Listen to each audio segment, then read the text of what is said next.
What's poppin', everybody? Hello and welcome to Popcorn Culture. My name is Ben Carlin and I am your host. Here with me today is my brother Jay, who will be in every episode. Ben, I'm here and I'm in pain at the not like in other episodes where I'm like got like a hurt wrist or like I'm like got like a rogue butt injury or something. You've had an injure-filled year. I've had an unfortunate string of random ailments, I would say. Yeah, that's what it has felt like. But you're in pain for more acceptable reasons. These are more like like anticipated, even intended pain, if you will. Self-infused pain. Self-infused pain. We talked last week about the beer mile. We did, and how we've been trying to hit the track and maybe do some track workouts. Have we ever taken something so unimportant more seriously in our lives? Probably not. Yeah, I think this is the height. This is the peak. This is the height, but also like it is a testament to like everything is as important as you make it. Right. You know what? That's a good point. That's a good point. As you make it, and it's like, you know what? There are going to be people who show up at the beer mile and they decided earlier that day, can I ring together a couple of buddies and do a funny thing this afternoon? There's going to be that team's going to be there, of course, and then there's going to be us. There's going to be us with we're going to have 10-week text train of training regiments.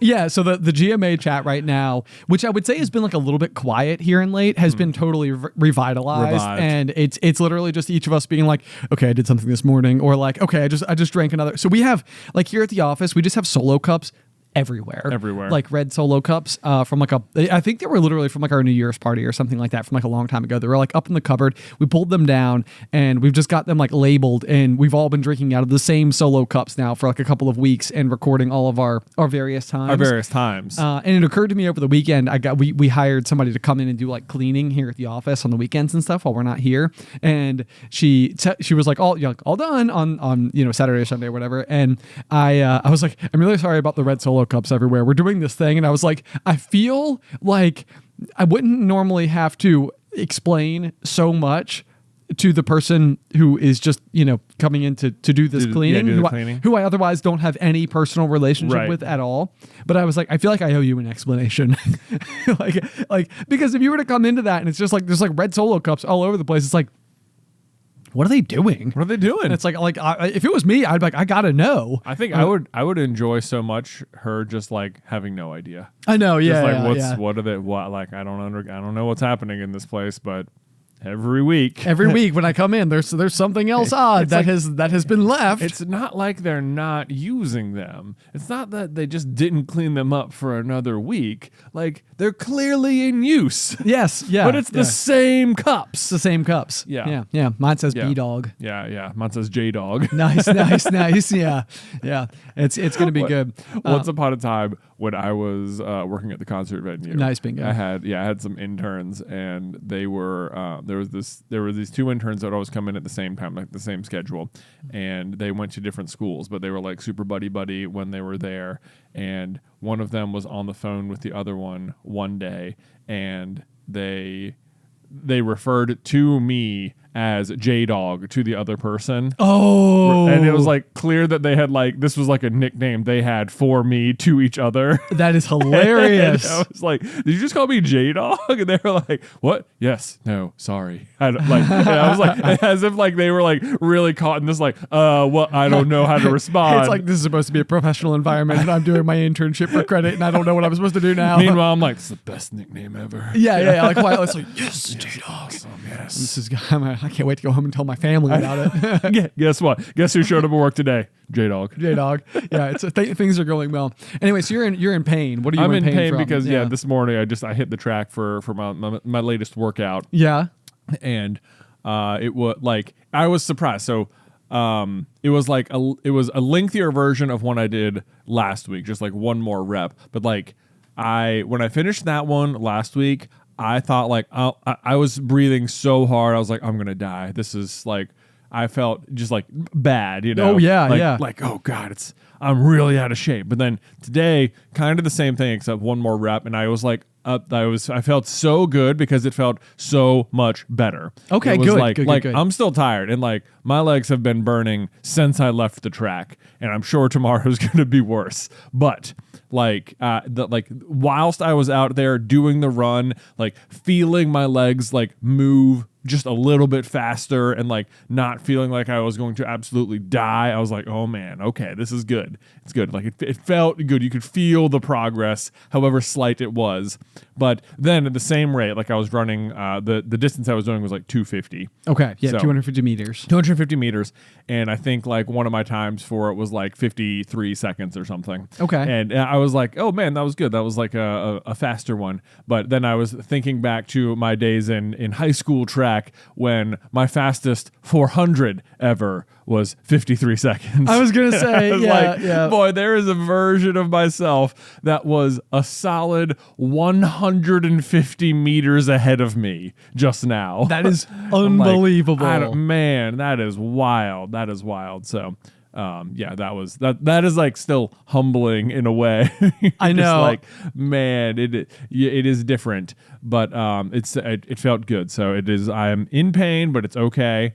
I'm enjoying it. It's just, we're gonna make it. It's gonna pay off. It's definitely gonna pay off. It's gonna be so worth it. But yeah, I did my first track workout with you last week, and it was remarkable to me because sprinting is kind of one of those activities that like I think when we were coming up in high school and we were playing, we were running track, we were doing cross country, we played soccer, even just like going and playing like pickup games of, like football or ultimate frisbee at the parks and stuff like that. Like it was not uncommon for me to be running as fast as my body is capable of running. Yeah. And it was like a pretty everyday part of my life. If you were like, when was the last time you sprinted? It would be like, yesterday. Like, I don't know. Yeah. Like, I mean, I do it all the time, daily. But then like once you reach adulthood, it's like the situations where you are running as fast as you can it's so rare. Yeah. It's like, not, it is. I mean, as soon as even like exiting high school, it's like, it goes down a lot. Yes. And so we got out there, and I think it was really alarming because you go and you throw down these sprints, and while you're doing it, your heart rate's obviously crazy up. You're breathing super heavy, you're chugging water in between, like whatever. But then the soreness that settled into my body following this particular workout was unlike anything I could have imagined. Like, and probably it's because even back in the day when I was doing it, my body was way more accustomed to it. So it wasn't experiencing this level of like all over soreness. But it was like, you go and you sprint, you'd expect your legs to be sore, and they were like, but in strange places. So like my calves were really sore. Oh. My the bottoms of my feet, like I feel like the stabilization like muscles from like landing like almost like on my toes with like such force over and over again. My feet were really sore. But then like the middle of my back, my biceps, my chest was sore. Like my rib cage literally felt like the meat around my ribs felt like it was like exercised. I was like, man, all of me, like this is the most full body workout you can do is just go run, just sprint. Just go sprint. Yeah. So I'm like, a part of me is like kind of jazzed though, because I've been in such a, like my endorphins coming out of that workout, like Alice was like, dude, we need to remember this. Like when you're having a down day, we need to take you to the track and you need to go sprint, because I was just like giddy. Just so happy about it. Yeah. It was like, it was so fun. I ran as fast as I could. Yeah. That's awesome. That is awesome. I really thoroughly. It's so funny when like other people have to observe what makes you happy and it's not even obvious to you. I know. Yeah. This is like last year when we were watching like the March Madness, which is a tournament that happens every year and tons of people are huge on it, and like I never watch it or anything. Right. Like rarely, probably because Virginia Tech is just so rarely good. In it. Yeah. And if they are, they rarely make it past the first round. Right. It's like, hey, we made the tournament. Yeah. That's our accolade. Exactly. Yeah. Like that. Just making it is so exciting. It's like, yay. yay. But then once they're out, I'm like, whatever. I didn't follow any of the rest of the season, so who cares? Right. But like JMU made it this year, and they made it past the first round, which was exciting. So we watched a couple of games, and like, you know, Beth went to JMU and I did not. So we're just sitting there like in bed watching it for the sake of like, yes, this is a rare thing for them to even be here. Right. So this is cool. And like, I was so into it so fast. She's like, you have so much fun watching basketball. I don't know why you don't watch it at other times. I was just like, huh, that's interesting. Yeah. I don't know. I know. Like, am I enjoying myself in an inordinate amount right now? Like, yeah. Is that okay? If you say so. Yeah. I mean, no, you're right though. It's like I don't know what it is that is so difficult, and maybe it's just for us. Like maybe other people don't have this particular struggle of being able to like identify the things that make you happy, or maybe there's even sometimes like guilt associated with prioritizing things that make you happy because it's like I can't do that because then I would be making myself happy, and surely that's then being selfish, and being selfish is bad. So I can't do that. And it's like, no, you can do that. You can do that. Yeah, that is permissible. Sure. Yeah, nobody's gonna come and like kick in the door and be like, "Hey, did you enjoy yourself today?" It's like, I did. I'm so sorry. So sorry about that, Mobby. We're the enjoyment police, and we're here to ruin it. Speaking of things that make me happy, bad. Okay, yeah. Over the weekend. Well, one was our cousin Rachel's wedding, which was super fun. It was a great Good time. times. Yes, Yeah. It's such a whirlwind because, you know, we were coming from Virginia up to the state of New York / Connecticut, I guess, yeah. technically. And so it's like, you know, 9 hours of driving one way and then 9 hours of driving the next day. Yes. So basically, you know, it was like we spent Saturday all day in the car, and then Monday all day in the car, and then Sunday was the wedding. And the wedding was great. The wedding was so much fun. Yeah, Super fun.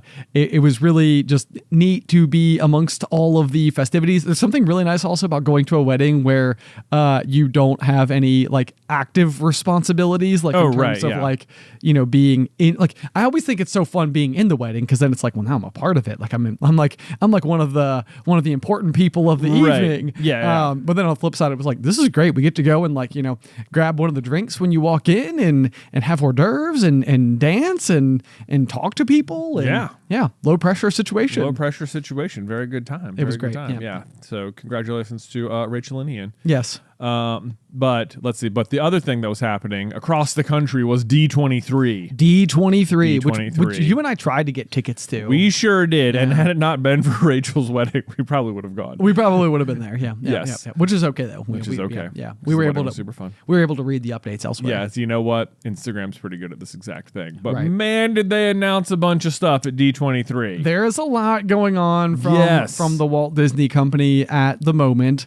And I have like mixed feelings about some of it. There are some things I'm very excited about. I'm like, that's cool. Then other things I'm like, okay, all right. So we're gonna see how that goes. So okay, why don't you lead us in with the things I feel like the number one thing I feel like I keep feeling super excited about, which I wouldn't have even thought. I was trying, like, going into it, I was like, what like movies are they going to be announcing? But like the other side of it was like park stuff they were announcing. Yes. And I was like, I think historically I was not super interested in like park stuff because it was like, oh, that's great, they're coming new stuff to the park, cool, I guess I'll never see it.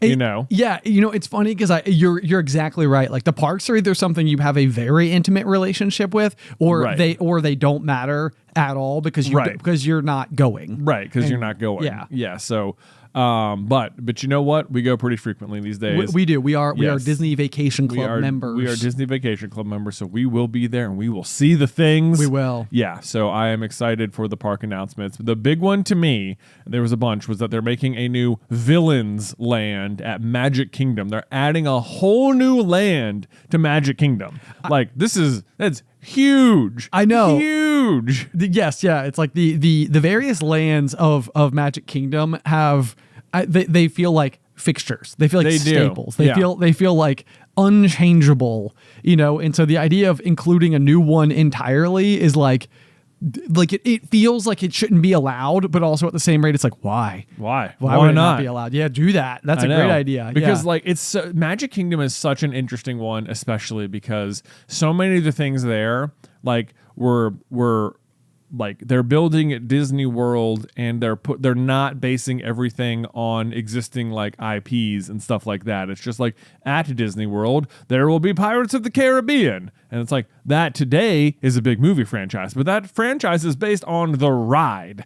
Like Yes. it's otherwise not based on anything. It's just a pirate ride. We're gonna have a pirate ride, and we're gonna have the Astro Orbiter. And that's just rocket. It's just rockets. Yes. You know? Yes. What you're trying to say is like when they were building Disney World, not everything was based on Disney IPs. Right. But Yeah. like because they were built, now they are like part of the landscape of Disney World. Like they are Disney now because they were part of Disney World. Yes. You know? Yes. But it's like you have like Big Thunder Mountain. It's like this is just a runaway train. It's like it otherwise has nothing to do with anything you'd think of when you think of Disney other than it's a ride at Disney World. Right. There are no characters. It's not featured in a movie. Right. Yeah.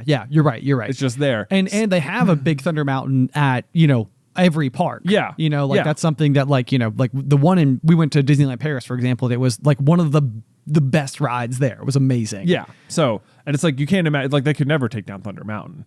Right. know? Oh, yeah. Like, No, certainly yeah. not. But like, which is to say, they did just change Splash Mountain into like Tiana's Bayou Adventure or whatever. I cannot wait for Dude, that. Yeah. me neither. Yeah. Cannot wait. Frog Princess is like one of Addie's favorite movies nice. ever. And so, Princess and the Frog, obviously, but she calls it Frog Princess. Are you going to bring her on the ride? Oh, absolutely. For the big drop? Dude, so we're going in January, and it occurred to me at our last checkup at the doctor's office that Addison is now 3 feet tall. She's 36 inches. Okay. And so like I'm sort of doing like, that checkup was like 6 months ago. And so I'm kind of like, okay, so that means that we're going in like another like several months from now. And I'm like, how hard is it for her to reach like 42-ish inches by then? Like, probably unlikely is the reality of the situation. Right. I'm like, she could be getting to the point where she could do stuff, and that is very exciting. So That is super exciting. Yeah. I know, man. I like part of me is just like, I want Luke to do it. I want all of my boys to do it because it's so fun. Don't tell them. Don't tell them about the drop. Don't tell them. Don't tell them. Don't tell them. Okay, that was gonna be a question. Yeah, like, come on, don't freak out. You know what? We're just gonna get to it, and you're gonna be like, what? I know. See, I think sometimes growing up there was, and this is not the fault of anybody's. It's just sort of like I think oftentimes you were pioneering lots of like our early childhood experiences. Me? Yes, you. Because you were enough older that I feel like there were certain aspects of like living that you got to do before I was able to like cross over into being able to do them myself. Right. Such as like going on like a roller coaster for the first time. Yeah. And so it's like, I think that like hearing about your experience sometimes was almost like filling my imagination with expectations. And then it was almost like I was worried about what that could mean in terms of like my own experience or how I could hold up to it. Yeah. And it's like, well, if Jay was scared, then like I'm going to be terrified. Right. He's my older brother. Like, this is going to be too much. Nick and Nate do not have that problem. No, they don't. They definitely do not. And I think Addie is like slightly touch and go with it. Like it all depends on the specific situation. So we'll have to wait and see. But if it was me, I'd just be like, just do it. Just do it. And then when it happens, there's nothing you can do about it. Once the ride starts, it's like, too bad, we're going. It's the classic example of scary, not dangerous. It's like is. you will not be hurt. You cannot be will hurt. not be hurt. Yeah, you will be safe. Fine. Yeah. It will be scary, but then you'll be fine. That was my very first roller coaster ever was the Loch Ness Monster at Busch Gardens. Yeah, mine too. Yeah. And I remember being like locked in and like we're going up the hill and I was just like, oh my gosh, what have I done? I need to get out. Oh my God. I was like freaking out.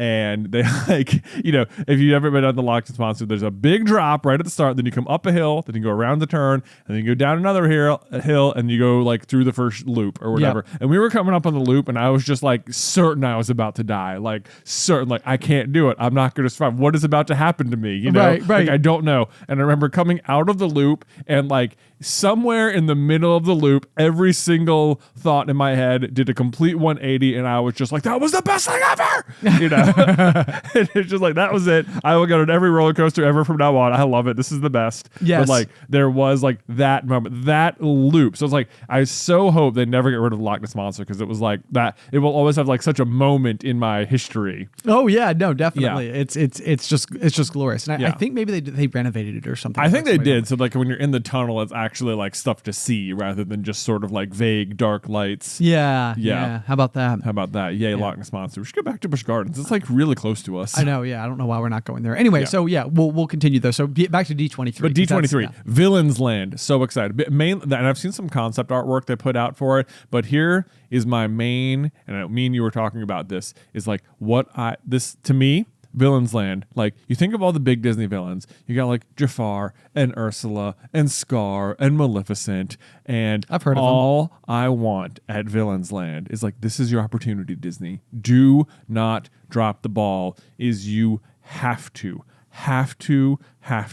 make the Yzma and Kronk wrong lever roller coaster. Like, you have to do it. Like, this is your chance. You can make an Yzma roller coaster. She is a Disney villain. Please do it. Yes, no, absolutely. I mean, it's like this was the thing that I always thought would be the ultimate if they were going to ever redo Splash Mountain. I was always like, do wrong lever, right? And like, you know, at the very end they pull the wrong lever and you do the drop. Yeah, you do the drop, and it's like, yes, that's so fun. And you get to the bottom, but it's like, okay, why does she even have that lever? Right. It's like, yeah, it'd be so good. But then, you know, like when I heard about the Tiana's Bayou, and I'm like, okay, that's pretty good too. So like, I'm pretty excited about that, and it looks gorgeous, and you're gonna be able to have like all the cool cuisine attached to it and stuff, which is gonna be amazing.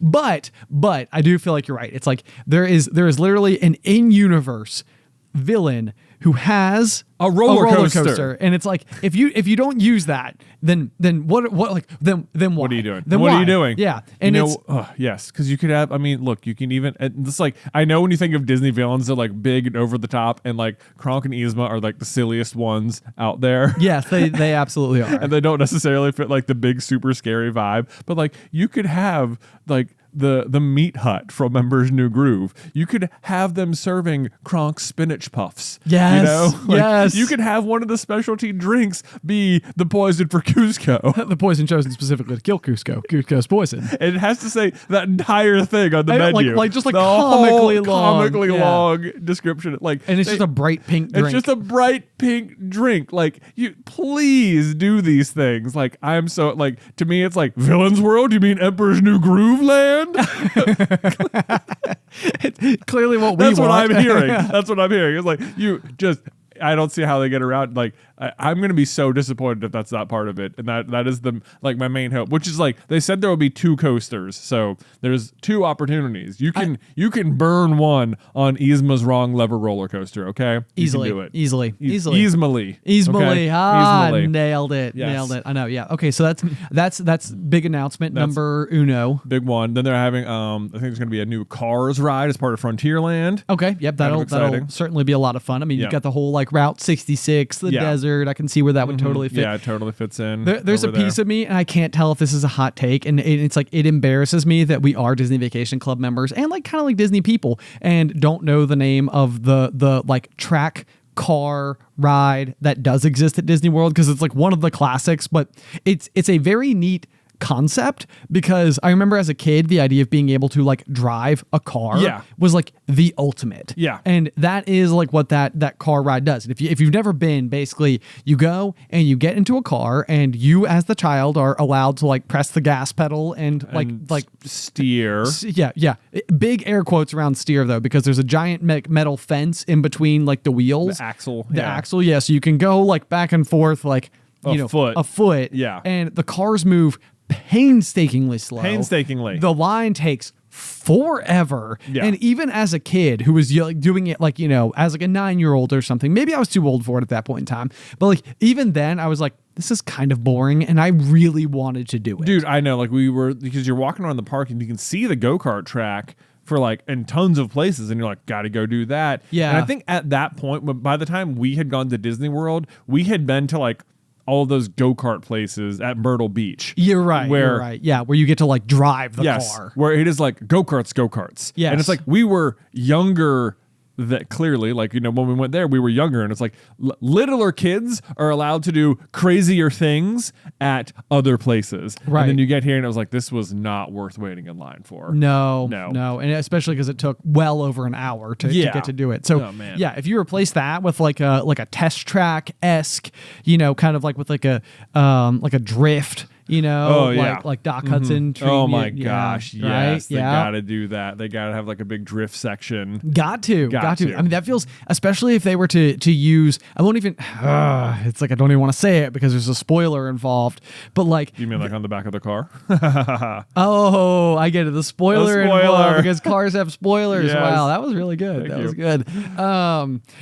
No, I was gonna say that there is roller coaster technology at this point in time where when you are on the roller coaster itself, it can rotate. Oh yes, I know exactly what you're talking about. Yeah, so people who know exactly what I'm talking about. Those who don't, just imagine being on the roller coaster car, and then at some point in time, the car that you're in, independent from the track, is able to like spin 360 degrees. So they could just have the cars be on a track, but then let you feel like you're drifting based on the car itself rotating. Yes, would that not be unbelievable? That would be so cool, and they should absolutely do that. I feel like they should make, to me, I mean, I almost would guess what they're going to do is either make it very much just like the entire dirt track at Radiator Springs.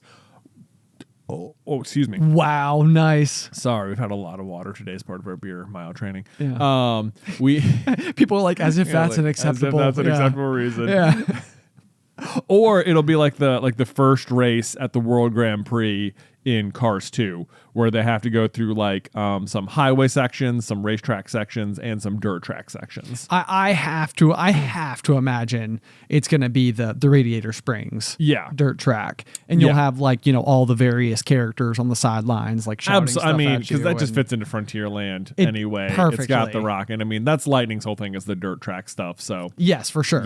Yeah, learning from Doc. So okay. So that's a fun one. That will be really cool. That will be really cool. The other most exciting thing from Disney World that I'm excited about is the announcement that there is going to be an Encanto themed ride. They're going to build Casita into Animal Kingdom, and it's going to be like an Antonio's Room ride, and it's like, oh my gosh, yes, please give me more Encanto. So here's my question, because I was going to ask, like, this was like one of the headlines that Alice, she was like, oh my god, there's going to be an Encanto ride, and I was like, oh my gosh, is it going to be Antonio's Room? And so like, is that confirmed? I guess do we know? Not. It's just that it's an Animal Kingdom. Okay. So his room is like the animal room. So it is possible that no, it won't be Antonio's room, but like I don't know how it could not be.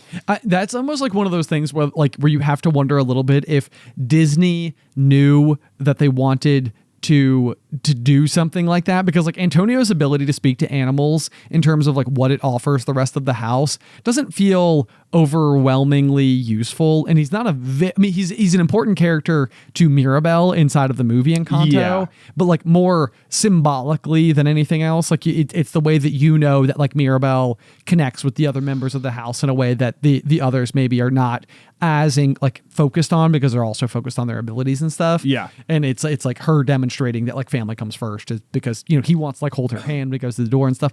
But anyway, it almost makes you wonder like if the pipeline was almost like, okay, we're gonna have like an animal themed bedroom, because then somewhere down the line we can use the animal theming to do this next thing, and if that means we get to build Casita, and have like a little like Columbia representation thing going on inside of Animal Kingdom, that would be so fun. Yeah, that would be so much fun. Yeah, so because even like the sequence when he goes into his bedroom feels like a roller coaster. It is like a ride. Yeah, he's like being zipped around on all like the branches and the snakes and stuff like that. Yes. So yeah, I feel like just go ahead and do that. Yeah. Okay. Let's go. What do we got next on our lineup? Well, so those are the big Disney World things. There was a bunch of other like park stuff that was like new Spider-Man ride in Shanghai Disney and stuff like that, and they're like expanding the Marvel campus at like Disneyland and stuff like that. But as far as Disney World goes, those are the big ones I was excited. Otherwise, it felt like my read on Disney's like movie announcements were that they were like, remember 2019 when everything was like, big and epic and stuff. They're like, you know what? We were really on a roll, and then we just got sidelined by this whole COVID thing, and that's not really fair. So here's what we Disney are going to do. We're just going to run it back. And we're going to do 2019 again, and then we'll go from there. It does. It literally, okay, based on the announcements, I could not help but feel like the you know, like the leadership at Disney World went in and their computer gave the blue screen of death and they had to back up to a previously saved version. Yeah. You know, like, and they were just like, oh, okay, yeah. So Incredibles 2, that did well. So Incredibles 3, Lion King live action, that did well. So Mufasa. Live action. Right. So yeah. Yeah. Especially coming off of Inside Out 2 being good. They're like, yeah, Moana 2. Yes. Frozen 3. Toy Story 5. Yes. Yeah. Yes. It definitely feels like they are going to like these are our safe bets. They will work. People will see them. My curiosity is the following. Yes. I did not think the live action Lion King was that good. Sure. I thought Timon and Pumbaa were absolutely hilarious. I thought they were like the high point. Yeah. But for the most ridiculously star-studded cast ever, it was just like, it's fine. Like, and that's where I left it. It's like, I'm not here to like stomp on it or anything, you know, not a stampede, so to speak, Bro. you know, crush it. I get it. That's a Mufasa joke. Mufasa's death is notably hilarious. notably hilarious. Yeah. Everybody's like, Ben, no, stop. Shut up. But yeah, so I that's kind of like the funny thing. So it's kind of, not funny. It's not funny at all. But like going back to the Lion King live action, I was like, this is fine. It's okay. I thought Frozen 2, the music was better than the original Frozen, but I thought Frozen 2's plot was less good. Mm-hmm. I thought that Toy Story 4 was like just it's like when I think of Toy Story, it doesn't feel like part of what I imagine. It's not like it does. Toy Story 4 Andy's feels room. like, I know, Like, it feels like a separation from the other three. It feels like there's Toy Story 1 through 3 and Toy Story 4. Yes. Yeah. So you've got like an enclosed saga and then sort of almost like an epilogue type situation going on with that one. Yes, it is. It does feel like an epilogue. Yeah. Kind of movie. So it's like I thought, and same thing, you know, like I thought Forky was amazing, and like who was that? We had like the Wall Street Journal or something reach out to us before Toy Story 4 came out, and I think they were trying to write a piece about Forky and how, like, to me, if I was reading between the lines, it almost seemed as if they were trying to write like they're clearly just creating Forky for like merch or something. They're like, can you even be excited about Forky? And I feel like our response was like, yeah, you know, like we have faith in Toy Story. Like Forky's awesome. Yeah. And I think they were like, all right, well, we're not running this piece. Yeah. So never mind. Nothing ever came of that. But I do remember thinking like, well, it's kind of crazy that they're asking our thoughts on this particular thing. And then nothing ever came of it. So that was kind of funny. But yeah, I thought Forky was really good inclusion, but I also was just sort of like not wowed by Toy Story 4. What else do we have in here? Incredibles 2, I also thought like did not, like me and Alice and Addie last night, we got home from our 9-hour drive. We were exhausted. We ordered pizza. We all sat on the living room floor and we ate our pizza and we watched The Incredibles. And I was like, this movie is so good. Yeah. And I remember forever The Incredibles was my favorite Pixar movie. Right. And I was like, oh my gosh, I love it. And then Incredibles 2 came out and I was sort of like, all right.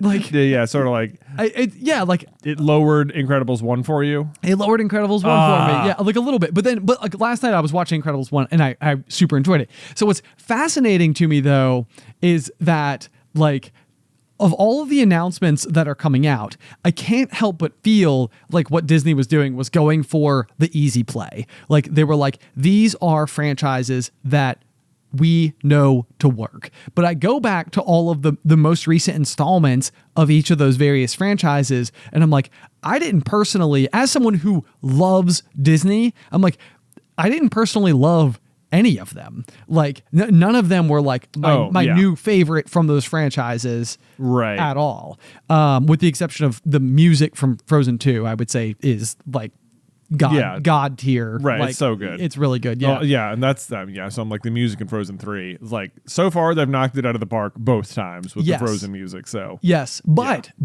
my big caveat here, and this is sort of what I said about Deadpool versus Wolverine that just came out, was like part of me almost felt like Disney as a company, like sometimes feels like the kind of company that would struggle to laugh at itself or have like a sense of humor about like the tropes that maybe it steps into, like even the fact that it's easy to look at, like clearly they went back to the last 5 projects that just did super well in Moana, Lion King, Incredibles, Toy Story, Frozen. Yeah. And Zootopia also. There's a new This is Zootopia 2 coming. Okay, yeah. okay. Yeah, but Zootopia also did very well. Both critics and audiences loved it. Yes. So it's a really good one.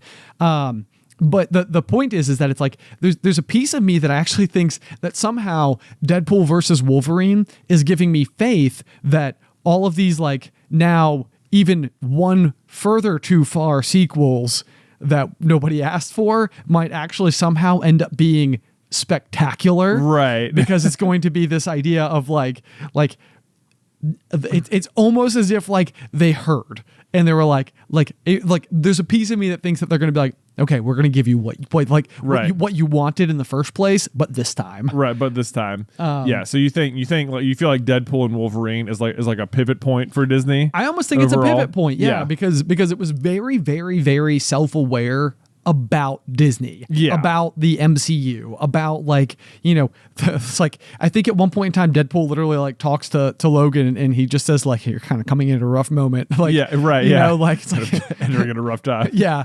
But like, but it was so fun. And it really just felt like, it was fun to be back at the movie theaters. And, like there's a lot of hope that like, when Mufasa in the original Lion King shows up in the sky and talks to Simba, at night. Yeah. It's like, I mean, I can turn on that scene of the movie ice cold and have chills within seconds. Right. Like, I mean, I'm tearing up. Like, it's impactful. It's emotional. It works. Like, and so seeing like what Mufasa went through, it's like maybe that could be. I know. Amazing. It's like when you're watching the Lion King live action remake, it's so hard not to just be thinking the whole time like this isn't as good as the animated one, because you can't not compare them. You can't not. Yeah, right. It becomes the challenge. Yeah, that's the challenge. But if you're just watching a different story, like no one knows what Mufasa is going to be about. Exactly. Like, you know the ending. You know that he's going to be king, and you know that Scar will be in it, and that likely they will have to work together, but Scar will hate him or something. Yeah. You have to imagine that the friendship that is broken between them. They're obviously brothers, but like the kinship that they have must be I'm not amazing. even sure they're like brothers. Oh, are they not? I think they might be more like adopted brothers, even as per the movie. Even that's incredible. I know, it's like that's a twist. That's already. It's like the most recent trailer that came out for Mufasa. I was like, I mean, I do want to see it. Like, I'm curious. Yeah. So like what will this do? Because I mean, Mufasa is another character that has more symbolic importance than is overall like. It's almost what I always wanted out of like Luke Skywalker in the sequel series for Star Wars, where it's like, I don't really need Luke or like Mark Hamill to like be acting or prominent or center stage or like a key figure. Right. In the like movie. we know Rey is the hero.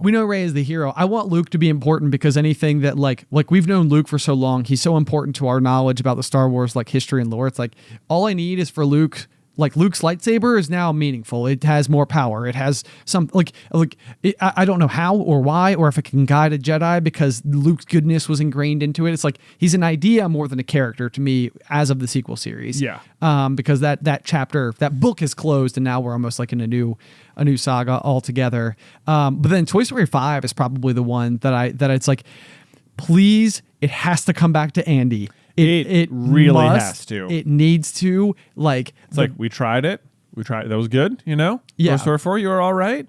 You're all right, but like you had Woody pretty much close the story. So like if you're gonna bring him back, it pretty much it feels like there's only one thing he can come back for. And it's like yes, and it's the kid's name on the bottom of your boot. Man, like I know. It's like I can already feel the emotions coming, and I think I have seen that what it is going to be about is like. Toys versus screens, basically like kids playing on tablets and phones more than with like physical toys, and like that's sort of what they're up against this time. Yeah. And I think that there's a real magic to that because I think especially like the way that it's like me and you both, I know we get like real misty when it comes to talk about like Andy and Woody's relationship. I know. I'm like I always think I could do it, and then I'm like, why is it happening again? I know. It's like it'll be fine. We can tackle this. Oh my god, Luke wanted to watch Bluey the other day. He's like, let's watch The Sign, and I was like, okay, cool. I know what's gonna happen this time. And then at the end, I'm just like bawling. And that's like, are you crying? I'm like, yeah.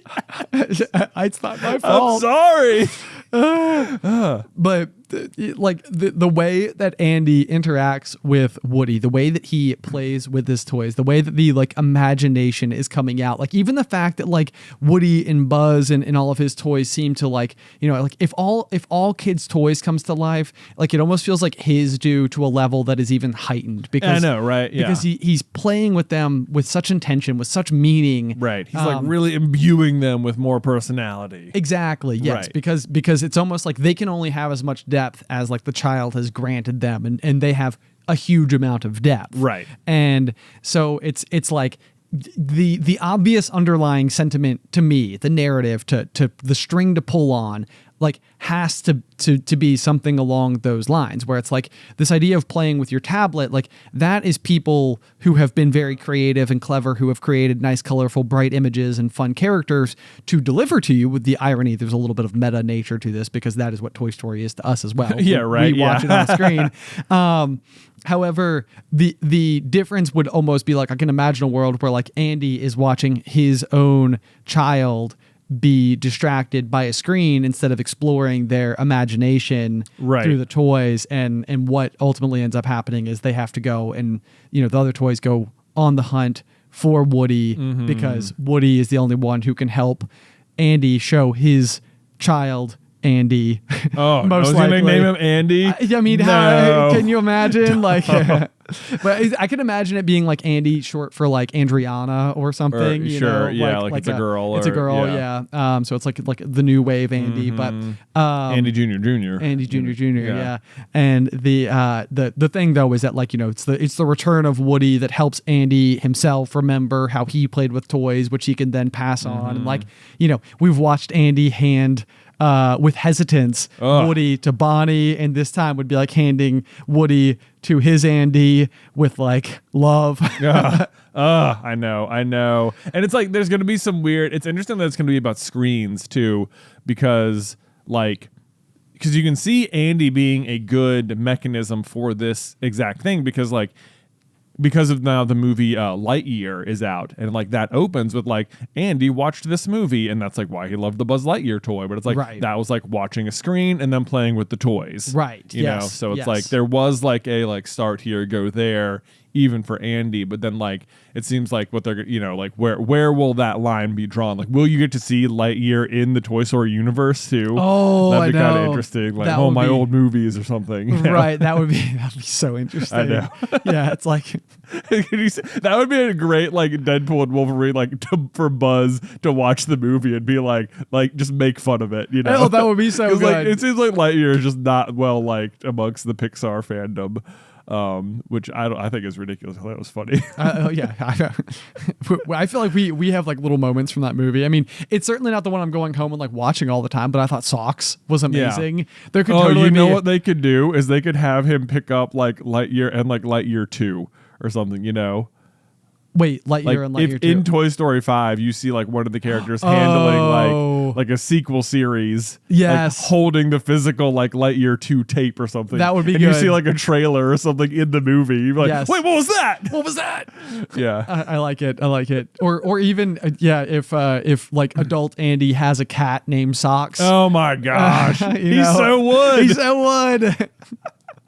I saw if they do all these things. And look, if Andy is not in it, I'm gonna be upset.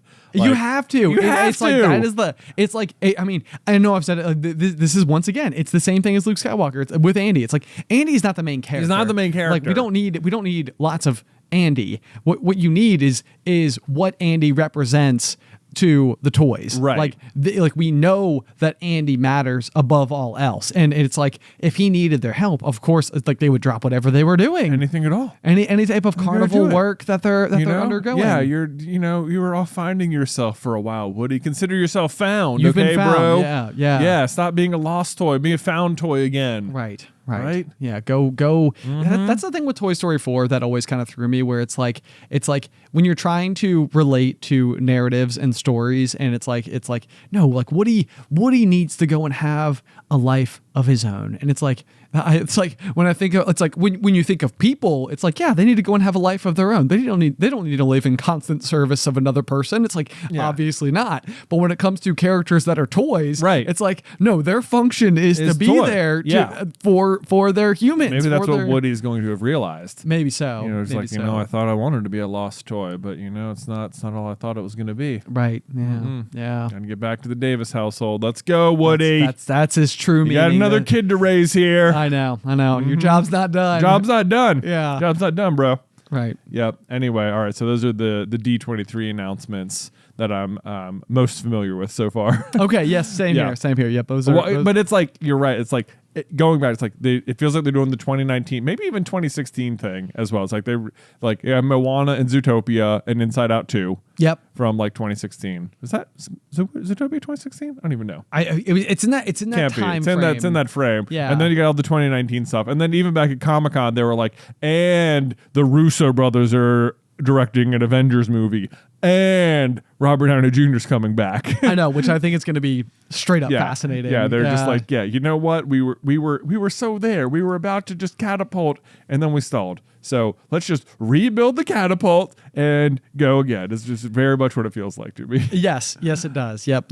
Go back to when it was last working, pick back up from there, and see what happens next. Yeah. I know. Yeah. So I'm eager, and I'm excited to see like what might come of that. I feel like I've seen or heard of some kind of like mixed reactions to RDJ stuff, which people have to.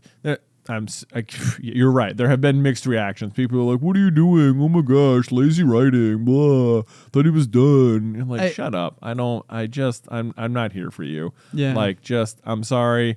Like, just be you don't have to be excited, but like you don't have to bring everyone else down. Like, it's going to be fun. It is going to be fun. It is going to be cool. Just like cool your jets. Yeah, I agree. I mean, I definitely think it's going to be. I think it's going to be really cool, and I'll be fascinated to see how it is approached.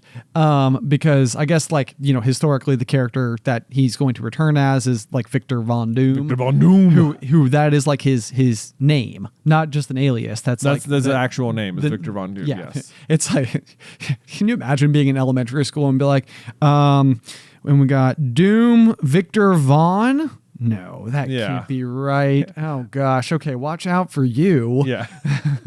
Von Doom, I think, is the whole last name. Oh, Von Doom. Okay. Von Doom, okay. So the Von goes in there. Yeah. Either way, if Doom's in your last name. Doom is in your last name. It's just like, what are you, a doctor? Oh no. Oh boy. I don't know about that, sir. So I think the way it's going, I don't know how they're going to make it work such that is like Tony Stark, Doctor Doom or something.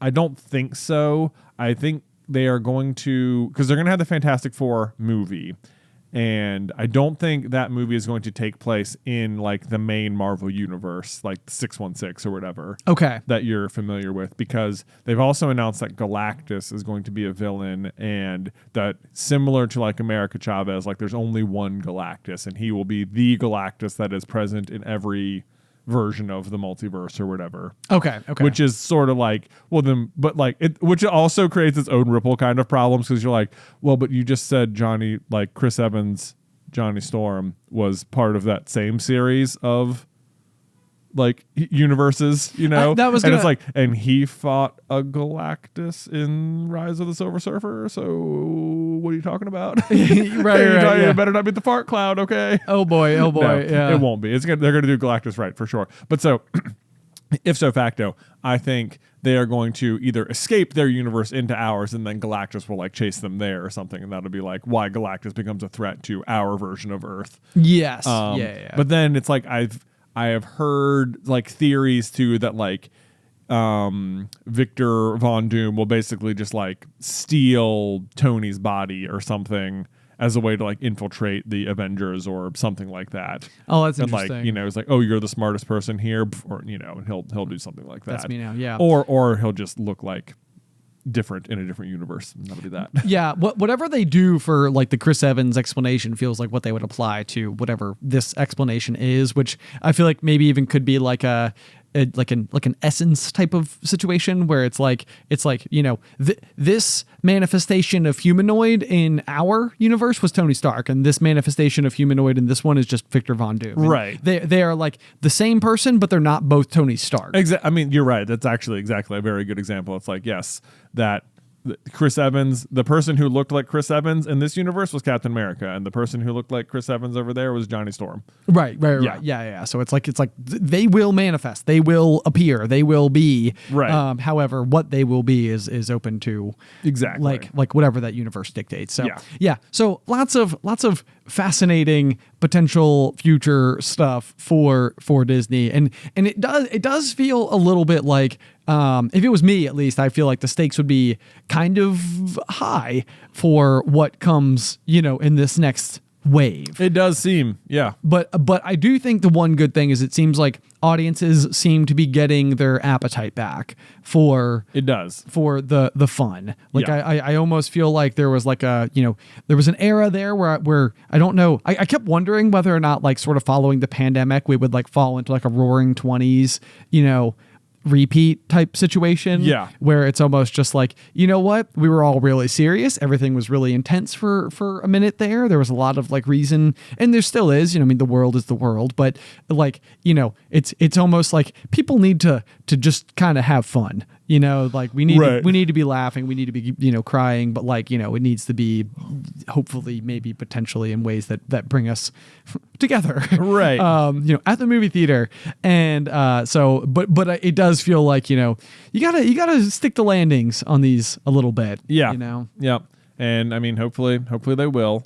I'm very curious about Frozen 3 in particular. Yeah. Like, because they've sort of set themselves up nicely. I feel like if you have like the first movie where it's just sort of like Elsa dealing with having powers and you don't know where they came from or whatever. It's just sort of like them appearing. Or like, not appearing just like randomly, but like her just dealing with having them. Oh, sure. And then if the second movie is like learning where they came from and what it means, and it's like, now it's like, okay, now you know where they came from and like who you are. And it's like, now to what purpose are you the fifth element, What big thing do you need to do now? Because like becoming that, realizing that was like its own journey, and you corrected a wrong from the past, but like certainly you must exist to do something specific. Or I know. It's very interesting. Or like, does it?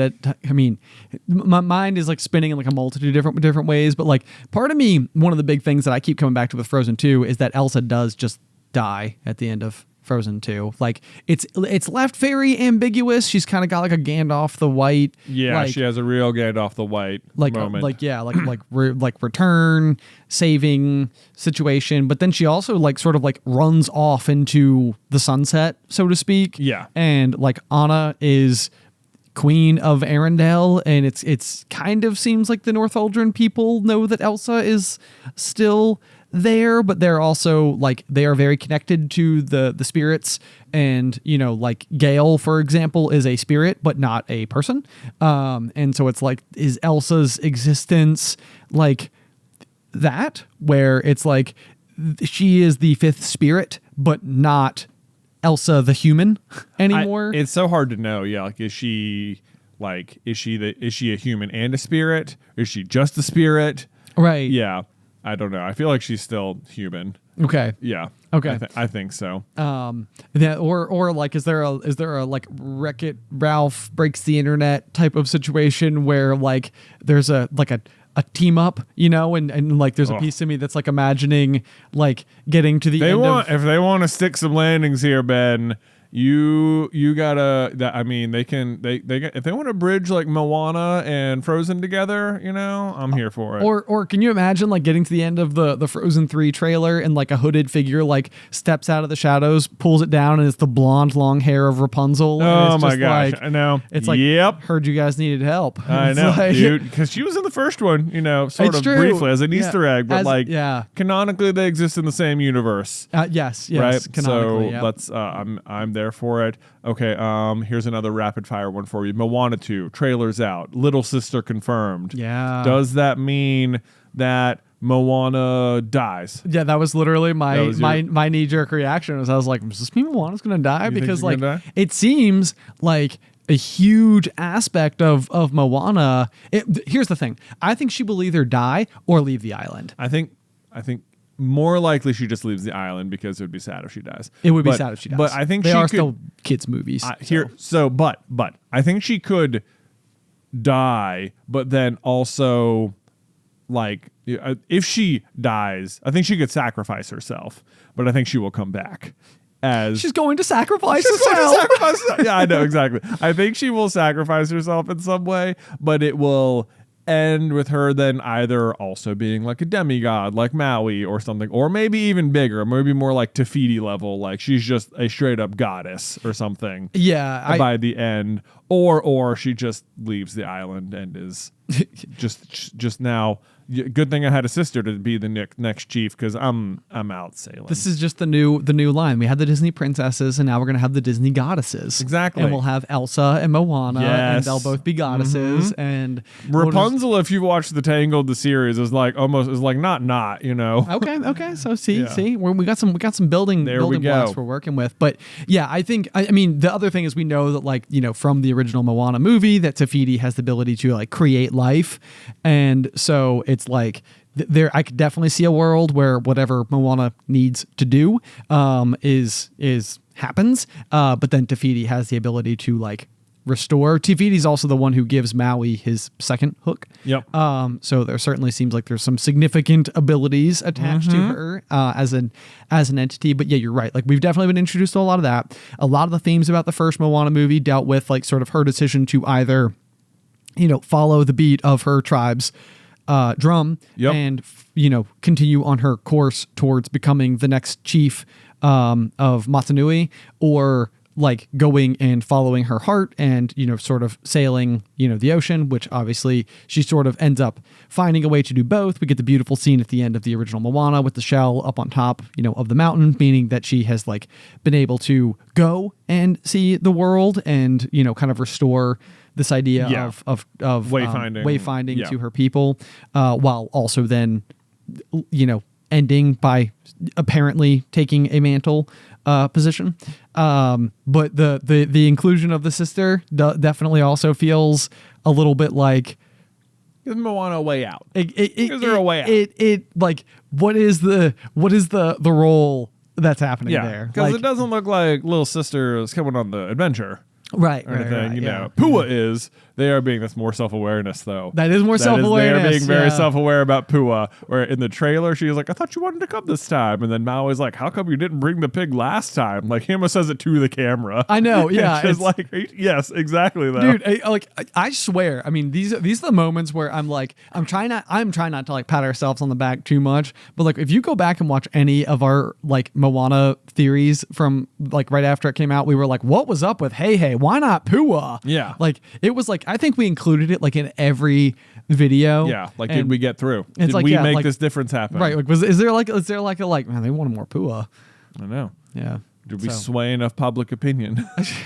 I have no idea. I mean, maybe we were just landing on the opinion that was always there. Maybe. You know, it's like it existed amongst everybody. Yeah. And therefore we were just touching on the same stone that everybody else was. But either which way, it's neat to see that sort of like self-aware humor, and I think that is exactly what the people at Disney need to bring to each of these films. They need to have fun with them. They need to find the themes that are going to have that, you know, sort of like they're going to hit you in the feels. They need to make us laugh. They need to make us cry. They need to introduce new characters we're going to love forever and ever and ever. And, you know, it's not that like Disney hasn't been known for doing this. It's not like Disney hasn't had dry spells in its history. Like, where there, you know, there are movies that you could probably bring up. It's like, that is in fact a Disney movie. And it's like, I have never heard of it. Never heard of it. Never seen it. Yeah. Chicken Little. Yeah. There's ups, downs all around, and the thing is that you could probably name any of those movies, and surely there's somebody listening right now who's like, Chicken Little is my favorite movie. What are you talking about? It's amazing. You should watch it. How can you not see it? I mean, this is exactly how we felt about Emperor's New Groove for the longest time. It's like, it's never had a center stage. Pull the lever, Kronk. Wrong lever. Do it, Disney. Why do we even do have it? that lever? If I have any sway at all, Please do it. Please do it. That's like Change your plans. Jay's like, I have these chips that I've been holding for a while. I'm sliding them all in. I'm all in on the Isma coaster. Yes, it will work. There is like no Emperor's New Groove representation at Disney. Dude, I can already hear it in my head. Just imagine this. You're waiting in line for Tron for hours on a hot Florida day. It's sweltering. You're looking forward to it when the dreaded happens. The little chain goes click across, and somebody comes out and they said, unfortunately, the ride is broken down. Please exit out this direction. We'll be handing out complimentary tickets.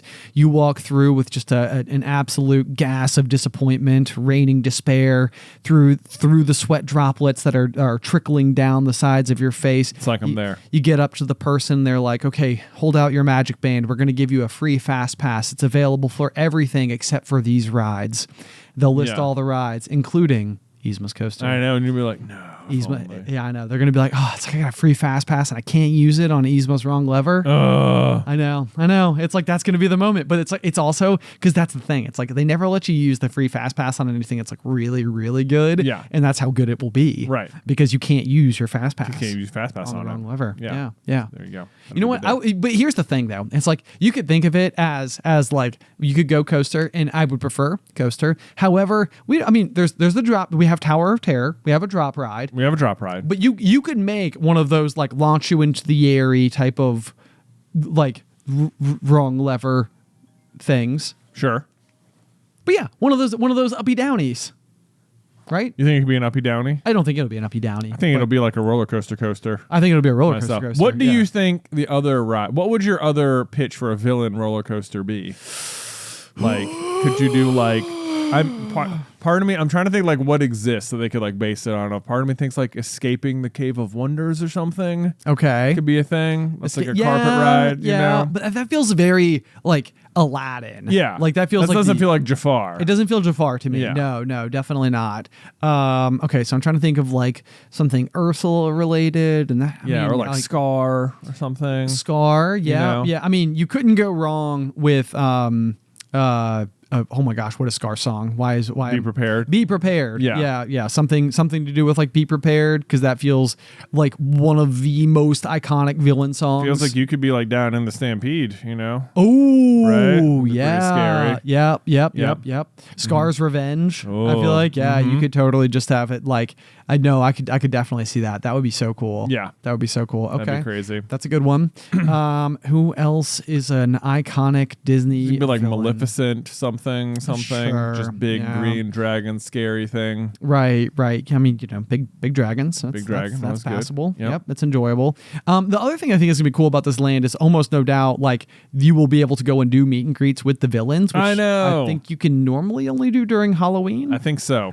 Which is kind of like a funny one, because I remember Mom being with us during one of like our work related trips to Disney where we like waited in line to meet Jafar. I know. And I think Mom was like, I cannot believe that I have like 2 30-plus-year-old kids and they're waiting in line and so excited to meet Jafar. Yeah. And it's like, Mom, you can only do it during Halloween. Only do it. It's rare. It's like a collectible. Come on. I know, but now you can do it all the time, probably. Exactly. Yeah. I guess I have no. We don't know. We don't know for sure. I know. I'm like trying to think like because some of the other villains like have a presence in the park already. There's like Gaston has a pub. Right. You know? That was one of the thoughts that crossed my mind. Is like Gaston's pub feels like an obvious like eatery. Yeah. To include. Big Hero 6 certainly has lots of like roller coaster potential. Oh, if you were to kind of lean into like a Part of me is like, is Big Hero 6 popular enough? But then I'm like, it's probably more popular than the Emperor's New Groove. Jay. Don't be but I don't even know if that's true. I feel like the Emperor's New Groove has like aged extremely well. Yes, in terms of like its popularity with especially people our age. Right. Yes, and if Disney's going into an era of self-aware humor, like the Emperor's New Groove is very self-aware. Oh yeah. Please do it. I mean, we're basing a lot of that sentiment on Deadpool, and it's like Deadpool is always self-aware, so it's like it's way too much of a trajectory to base off of one data point, but it's fun. It is fun. It's fun. So anyway, I did not expect this episode to be such a massive breakdown. Me neither. Of D23, which we did not attend. Yeah, I know. We did attend. We're just reacting. Yeah. So our reactions to D23, the announcements and everything. There you go. I'm very curious to know what everybody else thinks. Do you guys have any ideas for what the parks can do in the future? Be sure to send all of your feedback to popcornculturepod@gmail.com, or if you'd like to support the show, you can do so at patreon.com/popcornculture. We have links to those things in the description down below. If I can talk, I'm just getting my words out. You know, it's like when you get like an hour and 6 minutes into anything, it's just like you start to really like get the word flubber. Yeah, word flubber. Word flubber. Yeah. But otherwise, guys, until next time. Pop, pop.